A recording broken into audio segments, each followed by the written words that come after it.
Net TV, acara jalan-jalan, acara traveling, namanya Weekend List Net. Itu setiap Sabtu dan Minggu jam 10 pagi hanya di Net TV. Itu acara paling bagus di Indonesia, Bapak Ibu Saudara, terima kasih. Tapi untuk sekarang kurang bagus karena hostnya udah diganti, Bapak Ibu. Bukan saya dan istri lagi. Dan akhirnya saat ini kami melayani anak-anak muda. So, memang gak gampang shiftingnya, tapi saya percaya waktu Tuhan mau pakai kita bisa apa ya Bapak Ibu Saudara ya. Kita cuma bisa jawab ya, iya, iya, haleluya. Jawab ya, iya, iya. Aduh, cuma bisa itu Bapak Ibu Saudara. Oke, itu tentang saya. Dan hari ini saya bersyukur banget, senang banget. Kenapa? Karena tadi saya sebelum saya sharing, saya berdoa dan lagunya sangat memberkati ya Saudara ya. Cuma di dalam Tuhan Yesus kita alami ketenangan, kita alami damai sejahtera, meskipun, wah ini dia nih yang agak-agak berat Saudara, meskipun kita ada di dalam lembah kekelaman. Gak gampang loh Saudara, meskipun kita lagi ada masa-masa sukar, masa-masa sulit, tapi kita harus bersyukur. Memang kalau dibicarakan sepertinya gampang, tapi ketika dilakukan itu sepertinya sulit sekali.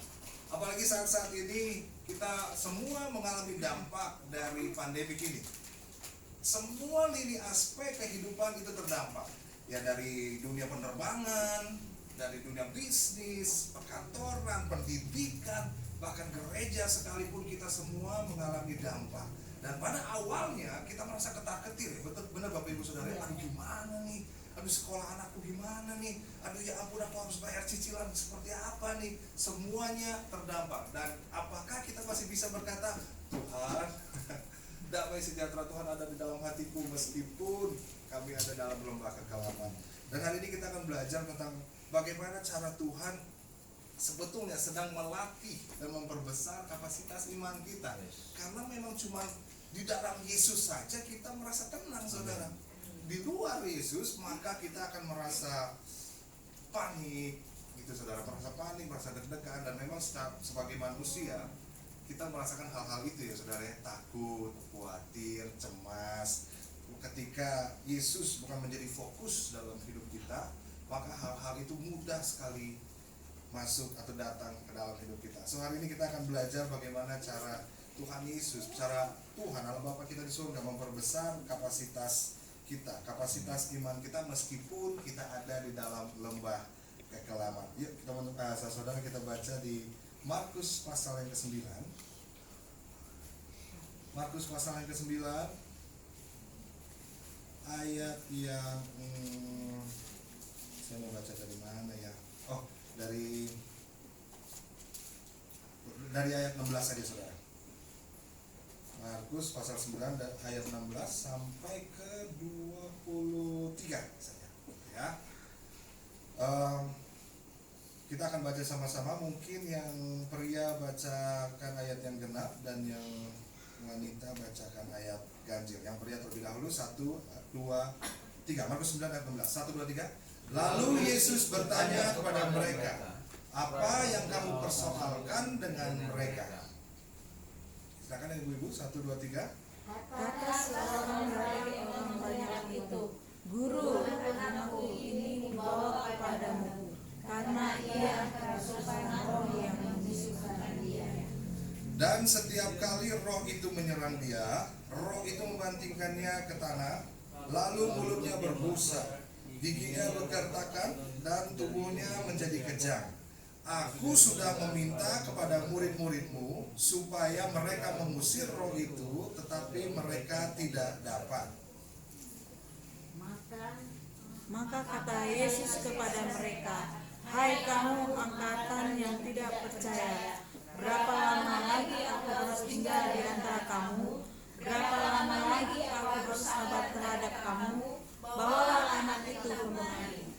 Lalu mereka membawanya kepadanya. Waktu roh itu melihat Yesus, anak itu segera digoncang-goncangkannya, dan anak itu terpelanting ke tanah dan terguling-guling dengan sedang mulutnya berbusa. Yang wanita, 1, 2, 3. Lalu Yesus bertanya kepada ayah anak itu, sudah berapa lama ia mengalami ini?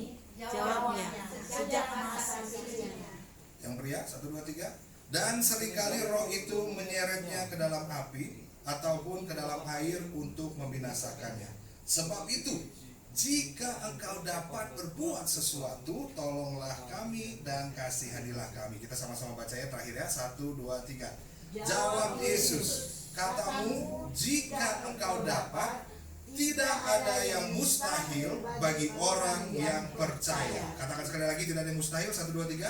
Tidak ada yang mustahil bagi orang yang percaya. Sekali lagi Bapak Ibu, tidak ada yang mustahil bagi orang yang percaya. Saya katakan amin. Pengakuan Tuhan Yesus, tidak ada yang mustahil. Ini kisah tentang ada seorang anak, dia sudah lama kerasukan, dan setelah Tuhan Yesus turun bersama dengan Yakobus, Petrus dan Yohanes, dia bertemu dengan murid-muridnya, lagi ada kerumunan Bapak Ibu. Dan di dalam kerumunan itu mereka lagi bertanya-tanya, kok murid-murid Tuhan tidak bisa mengusir roh jahat? Waktu itu Tuhan Yesus langsung tanya, ini ada apa nih? Ada apa nih ribut-ribut? Kenapa nih?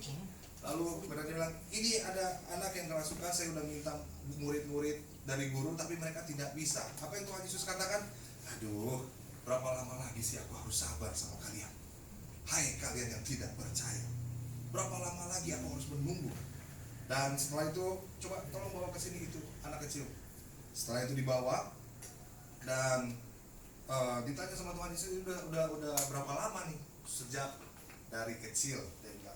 Dan pada saat itu ada hal yang menarik yang saya lihat di sini, bahwa kembali ayahnya berkata seperti ini, guru, dia bilang, kalau kamu dapat, gitu saudara ya, kalau kamu dapat, tolonglah kami dan kasihanilah kami.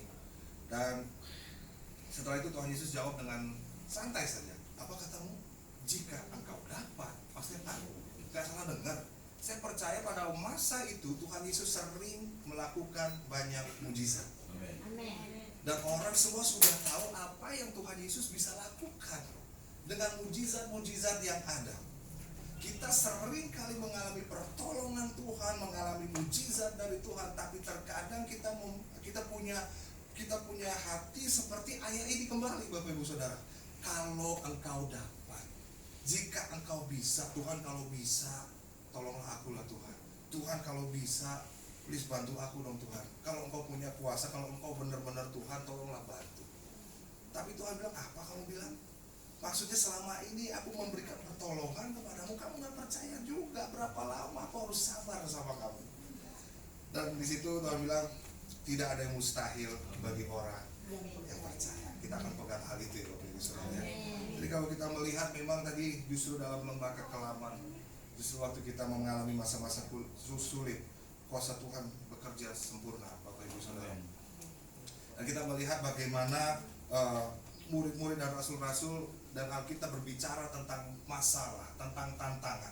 Saya percaya kita semua pasti punya masalah, kita semua pasti punya problem, punya struggles masing-masing. Setuju ya Bapak Ibu Saudara ya? Kalau Bapak Ibu tidak ada masalah dan tidak ada trouble atau tidak ada struggles, tolong doakan saya. Karena kita semua pasti punya masalahnya masing-masing Bapak Ibu Saudara. Dan kita tidak bisa terhindar dari itu. Tapi kita bisa tahu bahwa kekristenan tidak menjamin kita bebas dari masalah, tapi Yesus menjamin kita bisa keluar. So ini yang dikatakan dengan Yakobus tentang masalah dan tentang tantangan. Yakobus bilang begini, kita buka Yakobus 1 Bapak Ibu Saudara. Jadi kita melihat secara benar apa yang Alkitab katakan, apa yang firman Tuhan katakan tentang tantangan ini. Yakobus 1 ayat 2, 3 dan 4. Saya akan bacakan buat Bapak Ibu Saudara sekalian. Yakobus bilang seperti ini, saudara-saudaraku, anggaplah sebagai suatu kebahagiaan apabila kamu jatuh ke dalam berbagai-bagai pencobaan. Sebab kamu tahu bahwa ujian terhadap imanmu itu menghasilkan ketekunan. Dan biarkanlah ketekunan itu memperoleh buah yang matang, supaya kamu menjadi sempurna dan utuh dan tak kekurangan suatu apapun. Alkitab mencatat justru waktu kita ada di dalam lembah kekelaman, waktu kita ada struggle, ada masalah, waktu kita ada pencobaan, kita harus, di sini dibilang, anggap sebagai suatu kebahagiaan. Wow.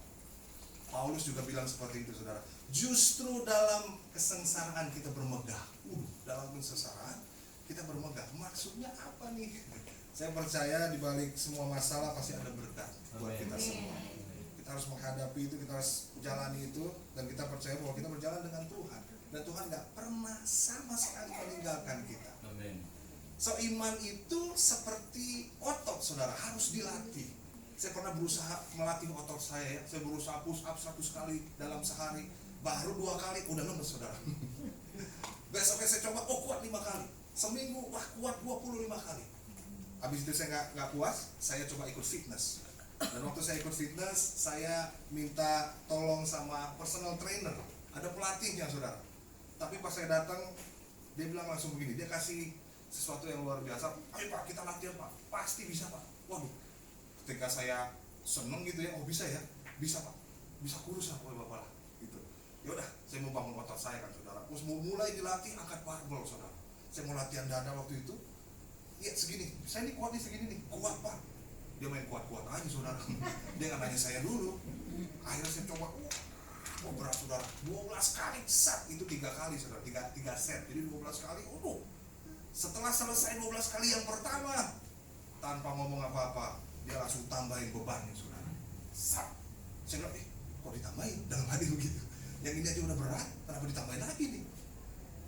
Ayo Pak, bisa Pak. Pas saya coba, bener saudara, urat-urat semua keluar saudara, karena saking beratnya. Sampai getar-getar saudara, ya ampun. Setelah getar-getar begitu saya nggak kuat 12, cuma kuat 9. Itu aduh udah Pak, udah mas. Tapi masnya ini yang bikin saya jengkel saudara. Bisa Pak, come on, let's go, dorong Pak terus. Saya dalam hati, pengen saya. Aduh, dan setelah selesai 9 saya nggak kuat. Saudara, ini dia tambahin lagi bebannya saudara. Yang terakhir, jadi bebannya itu tambah berat. Nah ini saya udah mulai jengkel banget di sini saudara. Gak kuat akhirnya cuma 6. Akhirnya terus latihan lagi. Ini yang paling sengsara saudara. Pulang dari fitness, mandi, tidur. Besok pagi badan saya remuk saudara. Sakit-sakit, mau mandi nggak bisa, mau keramas nggak bisa. Nggak bisa naik saudara, sakit-sakit. Dalam hati saya pengen komplain ini sama pelatih ini. Saya datang, saya bilang, Mas ini badan saya kenapa sakit-sakit nih Mas? Malah dia bilang begini saudara, justru bagus Pak. Hah? Justru bagus? Iya, karena badan Bapak itu ototnya lagi robek dibilang bagus Bapak Ibu. Lagi robek dibilang bagus. Itu artinya Bapak harus terus latihan. Waduh, saya latih terus akhirnya tuh. Tapi lama-lama, biasa loh, bisa loh. Sama seperti iman. Kadang waktu Tuhan melatih iman kita, keadaan yang kita inginkan tidak seperti yang kita doakan. Kita doakannya seperti apa, tapi keadaannya terjadi di luar ekspektasi kita. Saudara sering mengalami hal itu? Dan rasanya, aduh sakitnya luar biasa saudara. Waktu iman sedang diperbesar kapasitasnya sama Tuhan, rasanya gak gampang saudara. Bisa gak kita tetap nyanyi lagu tadi, dalam kekelaman itu? Cuman Yesus menjadi sumber kita, sumber kekuatan. Tapi bingung bayar kredit gimana, kerjaan di PHK dan segala macam. Bisa nggak kita tetap bersyukur? Apa kita mulai seperti Bapak ini? Kalau memang Engkau Tuhan, kalau memang Engkau dapat lakukan sesuatu, mulai mempertanyakan kuasa Tuhan. So ada beberapa langkah yang Tuhan berikan, dan ini cara Tuhan memperbesar kapasitas iman setiap kita. Dan kalau saudara baca di firman Tuhan, semuanya mengalami hal yang sama. Dan ini langkah-langkah yang Tuhan berikan ketika Tuhan ingin memperbesar iman kita. Yang pertama, dia pasti kasih janji. Sama-sama bilang janji. Janji. Dan janji Tuhan ya dan amin. Dia Tuhan yang bukan kaleng-kaleng saudara, yang tidak memberikan PHP, harapan palsu. Harapannya selalu ya dan amin. Dia Tuhan yang benar-benar melakukan apa yang dia firmankan saudara. Jadi pertama dia kasih janji.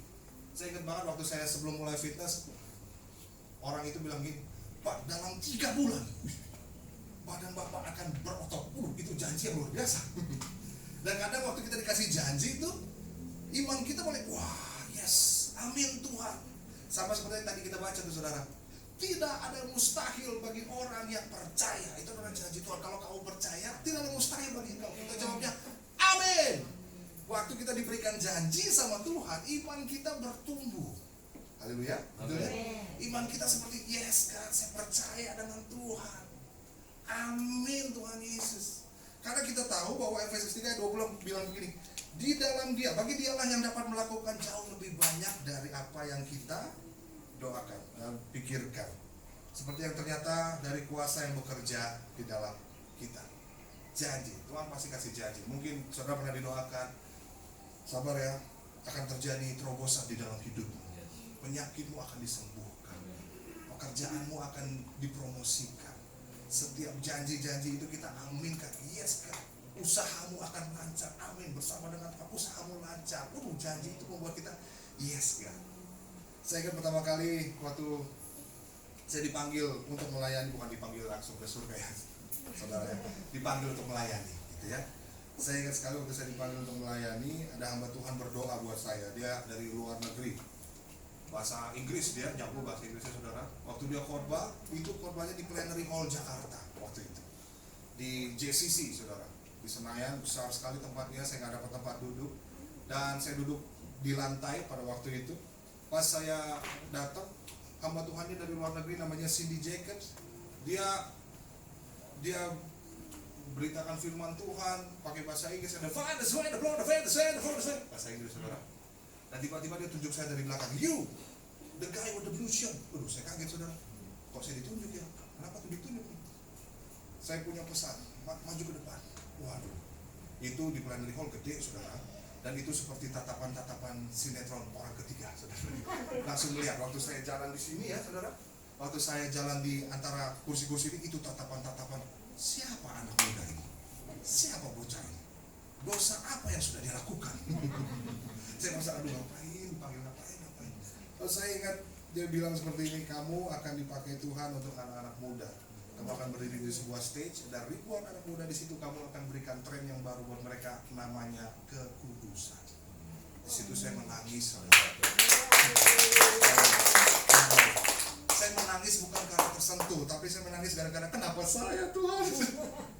Kalau yang lain apa, saya ini musisi, drummer loh ya, Papa Freddy ya. Saya pengen seperti papa saya. Kok saya suruh melayani anak-anak muda, kekudusan lagi. Aduh, buat anak-anak muda, apalagi pria, kekudusan adalah sesuatu hal yang sangat susah. Apalagi sekarang internet cepat sekali Bapak Ibu Saudara. Kita harus memperhatikan anak-anak kita dalam internet itu. Dan pada saat itu saya tuh, Tuhan, aduh, saya iya aja deh. Tapi iman saya bangkit saudara, karena ada janji itu. Wah, mau dipakai Tuhan, luar biasa, amin, yes kan, puji Tuhan. Saya langsung teringat semua hamba-hamba Tuhan, tokoh-tokoh firman Tuhan yang diberikan janji. Nuh, waduh, ya saudara ya, banyak sekali diberikan janji di sini. Dan ketika itu, waktu Tuhan setelah memberikan janji, ini langkah yang kedua, yaitu dia memberikan kita keberanian untuk melangkah. Amen. Waktu iman kita bangkit, diberikan janji, kita diberikan keberanian untuk melangkah yang kedua. Wah, Tuhan berjalan dan bersama dengan aku akan berjalan bersama dengan dia. Apapun yang ada di depan, saya percaya Tuhan memegang tanganku. Gitu ya saudara. Kita diberikan keberanian untuk kita melangkah, buat usaha baru, buat bisnis baru, lemper goreng, apalah gitulah. Pokoknya usaha yang baru, semua, waduh pasti bisa. Apalagi dengan didoakan dengan teman-teman komunitas, teman-teman di gereja. Ayo Bu, semangat Bu, saya dukung. Ibu bikin bisnis baru, bikin usaha baru, bacang babi kecap. Waduh, enak tuh saudara. Mumpung udah siang ya saudara ya. Biar saudara tambah lapar. Ya. Kita mulai, oh amin, Tuhan berjanji dia bersama dengan kita. Kita mulai melangkah tuh saudara. Dan sama waktu itu saya juga sudah mulai melangkah langsung. Oh iya, langsung saya mulai cari persekutuan anak-anak muda, saya mulai cari mentor dan segala macam. Karena semangat, yang pertama Tuhan kasih janji, iman kita bertumbuh. Waktu iman kita bertumbuh, Tuhan kasih keberanian untuk kita melangkah keluar dari zona nyaman kita. Kita keluar melangkah. Tapi nggak sampai situ aja saudara. Yang ketiga, ini mulai nggak enak saudara. Yang ketiga mulai ada yang namanya penundaan. Penundaan ini nggak enak saudara. Kalau kita sebut waiting room itu kayak sepertinya kita berdoa tapi doanya tuh nggak dijawab-jawab sama Tuhan. Dan kita sedang menunggu jawaban doa itu. Saudara pernah ngalamin hal itu? Sering ya? Saya juga sering. Mama saya seorang Bani Kedar dulu, firman Tuhan berjanji waktu satu orang diselamatkan, maka seisi rumahmu diselamatkan. Mama saya sekarang udah terima Yesus sebagai juru selamat. Dan saya sekarang sedang berdoa sampai detik ini untuk keluarga mama saya. Tapi apakah sudah terjadi? Belum. Sudah bertahun-tahun kami berdoa. Itu yang dinamakan penundaan. Mungkin saudara sudah berdoa untuk breakthrough atau terobosan dalam keluarga saudara. Tapi saat ini sepertinya kesannya Tuhan tidak jawab. Tapi saya percaya waktu Tuhan jawab artinya Dia sedang melakukan sesuatu dalam hidup kita. Amin. Tapi meskipun Tuhan tidak jawab, artinya Dia tetap melakukan sesuatu dalam hidup kita. Amin. Semua terjadi sesuai waktunya Tuhan. Waktu saya melihat ini ada penundaan itu, saya mulai bertanya, Tuhan mana katanya mau pakai saya? Kok nggak jadi-jadi nih? Dan pada saat itu Tuhan ingatkan beberapa tokoh di Alkitab yang mengalami hal yang sama. Kita sebut saja Nuh dan Daud. Saudara, Daud didoakan menjadi raja umur 14 tahun. Ada umur 14 tahun di sini? Ada ya? Oh ada ya, 14 tahun ya? Iya, seumur 14 tahun didoakan jadi raja. Tapi apakah Daud langsung jadi raja, saudara? Tidak. Dia jadi raja umur 30 tahun. Jadi ada penundaan selama 14 tahun di situ. Setelah didoakan, nggak jadi raja. Dia masih menggembalakan kambing domba ayahnya. 14 tahun. Abraham menanti 99 tahun untuk memiliki anak. Dan yang seru adalah Nuh, saudara. Ketika Tuhan janji, bikin bahtera di atas. Kan suara Tuhan menggelegar wibawa ya, saudara. Saya yakin suara Tuhan seperti itu. Bukan, nah nanti ada, nggak gitu saudara. Cempreng-cempreng berisik gitu ya. Nuh, bikin bahtera di atas. Waduh, dia kasih janji, aku akan menyelamatkan engkau dan keluargamu. Bawa sepasang-pasang binatang-binatang itu. Bikin bahtera di atas bukit. Wih, waktu itu menerima janji, Nuh, lihat saudara, sistemnya sama juga. Nuh terima janji, dia semangat, imannya muncul, dan yang kedua dia melakukan dia berani, diberikan keberanian untuk melangkah, bangun langsung bahtera pakai kayu gofir di atas bukit, walaupun orang pasti bilang gila nih orang, bikin bahtera masa di gunung, masa di bukit, kan di laut. Dan dia ajakin, dia panggilin anak-anaknya, Sem, Ham, Yafet, sini deh, mungkin masih muda, masih lincah. Hey dad, what's up dad? Masih gaul, dad, kenapa dad? Iya, kita kata Tuhan harus bangun bahtera ya.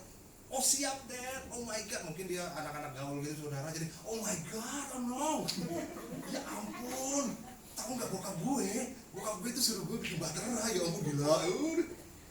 Saya Mami Hafid semangat, ayo kita bangun bahtera, semangat tuh Pak Fegi, semangat. Dalam nama Yesus ada kemenangan. Hey, 5 tahun tidak terjadi apa-apa saudara. 20 tahun kemudian, sebab Tuhan baik, haleluya, 20 tahun saudara. Sebab Tuhan baik, anugerahnya kekal selamanya, tidak terjadi apa-apa. 60 tahun kemudian, berhembuslah, mulai melo sudah. Roh Kudus. Dan saya Muhammad Yafet, saya yakin 60 tahun udah gak muda lagi. Udah ya 60 tahun saudara, udah mulai mungkin sampai bawah gitu ya. Sem 60 tahun tidak terjadi apa-apa. 80 tahun. Hidup ini adalah kesempatan. Kalau saya jadi Nuh pada waktu itu saudara, saya buang itu palu. Apa-apaan itu Tuhan? Sudah 80 tahun saya menunggu, tidak terjadi apa-apa. Saudara, sudah berapa lama saudara berdoa? Nuh harus menanti 120 tahun sampai janji Tuhan itu dipenuhi di dalam hidupnya. Jangan berhenti berdoa. Haleluya. Tepuk tangan dulu buat Tuhan Yesus. Bilang kiri kanan, jangan berhenti berdoa. Jangan berhenti berdoa. Hidup ini adalah percaya bahwa janji Tuhan iya dan amin. Tidak ada yang mustahil bagi orang yang Percaya. tapi harus mengalami yang namanya penundaan. Berapa lama saudara berdoa? Tetap berdoa, tetap setia. Karena setelah melewati penundaan ini, yang keempat yang Tuhan akan berikan adalah kesulitan. Haleluya. Puji Tuhan. Kalau saudara, saudara. Pak Franky, jangan diundang lagi anak muda ini, Pak Franky. Dan benar saudara, waktu saya mengalami penundaan, yes Kak, tiba-tiba akhirnya suatu saat saya mulai mengerti tentang, oh ternyata tokoh-tokoh di Alkitab juga alami penundaan. Kalau itu saya, yes Kak, saya mau melangkah. Dan singkat cerita, akhirnya saya berhasil membangun atau merintis yang namanya Kingdom Ambassador Community, saudara. Anak-anak muda, semua berasal dari broken home, orang yang keluarganya hancur, ada yang drugs juga, ada yang aborsi, ada yang LGBT juga di situ, macam-macam anak-anak muda datang ke situ. Dan pada waktu itu saya komit sama Tuhan. Oh ini ternyata, saya berikan waktu buat mereka. Saya komit sama Tuhan, oke, Tuhan saya pengen ada sebagai bapak buat mereka. Saya ingin ada sebagai kakak rohani, sebagai bapak rohani buat mereka. Saya siapin rumah saya bilang rumah saya 24 jam buat kalian. Waktu itu ada 5 orang anak-anaknya. Saya pikir kalau kalian mau datang, datang aja. Saya pikir biar dibilang kakak yang baik gitu ya saudara. Tapi ternyata mereka datang jam 1 pagi, setengah 2 pagi. Salah ngomong nih saya. Tapi dia lagi galau, lagi berantem, lagi apa, bahkan sampai ada yang mau bunuh diri. Tapi saya bayangin waktu itu, waktu dia ingin bunuh diri, tapi bukan orang atau kakak rohani yang jaga. Yang dia datangi, dia ketemu dengan orang-orang yang sama pahitnya, sama sakit hatinya. Saya nggak tahu apa yang akan diambil tindakannya ke depan. Tapi di situ saya mulai, saya mulai komitmen di sini. Setiap Kamis saya mulai ada komsel gitu ya saudara. Saya udah komitmen tiap Kamis ada komsel. Dan disinilah akhirnya saya putuskan, yes, Kingdom Ambassador Community terbangun. Baru akhirnya saudara apa yang terjadi, weekend list net saya, hostnya diganti. Haleluya. Tanpa pemberitahuan saudara. OVJ waktu itu, yang OVJ itu acaranya acara prime time saudara. Artisnya bagus-bagus, Sule, Andre, Ajis Gagal, Parto, Nunung, waduh bagus-bagus. Jam 7 malam, waduh bagus. Tapi tiba-tiba saat itu Tuhan izinkan habis acaranya, programnya tutup. Saudara pernah tahu itu? Pas istri saya lagi di situ lagi stripping saudara. Setiap hari dapat duit, kan dia nyinden kan saudara ya. Saya juga acara weekend juga setiap Sabtu Minggu dapat duit. Tapi sejak waktu itu saya bilang, yes Kak, saya mau jalan, ambil bagian dalam melayani Tuhan. Tiba-tiba Tuhan izinkan terjadi. Ini case saya ya saudara, saya mau bersaksi sama saudara. Bukan berarti nanti ada kerjaan saudara tolak semua. Tidak juga. Ini case saya. Dan setelah itu kesulitan mulai terjadi saudara. Saya harus melayani anak-anak muda, tapi itu mulai keuangan kami mulai menipis. Dalam hati saya protes sama Tuhan. Tuhan kenapa? Saya ini udah mau ambil bagian dalam melayani. Saya ini udah gereja tiap minggu, melayani tiap minggu. Bahkan tiap hari Senin saya datang doa, semalam suntuk. Selasa saya doa, pagi ceria. Rabu saya doa, komsel buat anak-anak kampus. Pokoknya kita sibuk dengan acara-acara pelayanan. Makanya pas terjadi kesulitan, kita mulai kadang bertanya sama Tuhan, kenapa ini semua terjadi? Dan di saat ini, sampai detik ini, sampai poin ini, kita mulai komplain sama Tuhan dan mulai bertanya, bisa gak sih Tuhan? Sama seperti apa yang ayahnya yang tadi kerasukan tanya sama Tuhan Yesus. Kita akan lebih susah lagi ngomong tentang El Shaddai, Allah Maha Besar. Mulai, benar emang Tuhan besar. Ini gua ada masalah nih. Ini saya banyak banget problemnya. Kita akan lihat seperti itu. Tapi di sini nggak ada saudara. Di luar sana banyak. Haleluya. Di sini orangnya terus menanti-nantikan Tuhan. Haleluya.